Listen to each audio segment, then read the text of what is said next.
예수님 안에서 반드시 좋은 일이 있습니다. 20대 시절 제가 처음 봤던 연극은 아일랜드라는 제목의 연극이었습니다. 이 연극은 남아프리카 공화국의 인종차별에 저항하다 수감된 존과 윈스턴이 인간의 존엄성과 자유에 관해 이야기하는 내용입니다. 이 연극의 등장인물은 단 두 사람입니다. 이 두 사람이 150분간 다양한 이야기들을 통해 관객들에게 삶에 대해 생각할 기회를 주는 연극이었습니다. 그런데 제가 성경에서 이러한 연극을 만들어 본다면 이 부분을 만들어 보고 싶다는 내용이 있습니다. 바로 누가복음 15장에 나오는 탕자의 비유입니다. 연극 아일랜드에서는 등장인물이 2명이었다면 이 연극은 3명일 것이죠. 아버지와 작은 아들, 큰 아들. 우리가 너무 잘 아는 것처럼 어느 집안에 아버지와 2 아들이 있었습니다. 그런데 큰 아들은 장자로서 아버지의 명령에 따라 집안일을 열심히 잘합니다. 그런데 작은 아들은 큰 아들과는 달리 사고뭉치죠. 아버지에게 아버지가 죽으면 물려줄 유산을 미리 달라고 틈만 따면 때를 씁니다. 아버지가 안 된다, 그런 법은 없다고 해도 막무가내죠. 결국 자식이 있는 부모 없다고 아버지가 재산을 떼어주었습니다. 신한 작은 아들은 그 돈으로 도시에 나가 그만 다 탕진하고 말았죠. 결국 거짓골로 돌아온 작은 아들을 아버지는 죽은 아들이 돌아온 것처럼 기뻐하고 잔치를 벌입니다. 그런데 여기서 큰 아들이 등장합니다. 왜 재산 다 탕진하고 돌아온 아들을 인정하느냐는 것이죠. 자기 몫을 받았으니 더는 받아주지 말아야 한다는 겁니다. 자신은 군말 없이 일만 했는데 돌아오는 것도 없고 왜 사고친 작은 아들에게 잘해주느냐고 불만을 터뜨리죠. 그때 아버지가 말했습니다.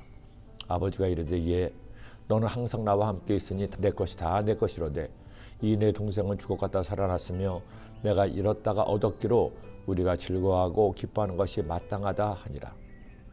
제가 성경에 많은 내용 중에서 굳이 이 비유를 연극으로 만들어 보고 싶은 이유가 있습니다.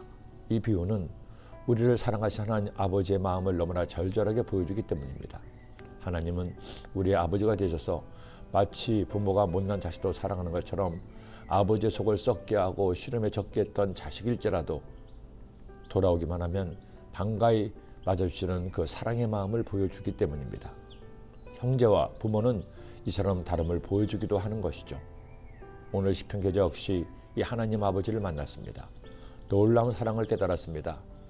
그는 이처럼 노래했죠.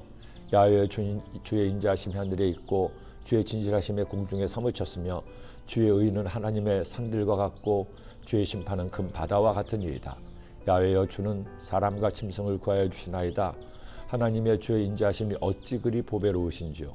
사람들이 주의 날개 그늘 아래에 피하나이다. 그들이 주의 집에 있는 살찐 것으로 풍족할 것이라 주께서 주의 복락의 강물을 마시게 하시리이다. 여러분, 하나님은 좋으신 하나님이십니다. 우리를 행한 대로 판단하지 않으시고 그 인자하심이 영원하신 하나님입니다. 자식일 떡을 달라고 하면 콩떡, 시루떡, 인절미를 종류대로 주시고 생선을 달라고 하면 고등어, 조기, 명태, 참치도 주시는 아버지입니다. 그 하나님 아버지가 우리의 아버지이심을 믿고 오늘도 당당하게 살아가시기를 예수님의 이름으로 축원합니다. 기도드립니다. 나를 사랑하시고 나를 구원하시고 내게 좋은 것 주시는 하나님 아버지 감사합니다. 한평생 살아갈 동안에 언제나 나의 아버지 되시는 하나님을 믿고 나의 구주 예수님과 함께 사는 하나님의 자녀가 되게 하여 주옵소서. 예수님의 이름으로 기도드립니다. 아멘.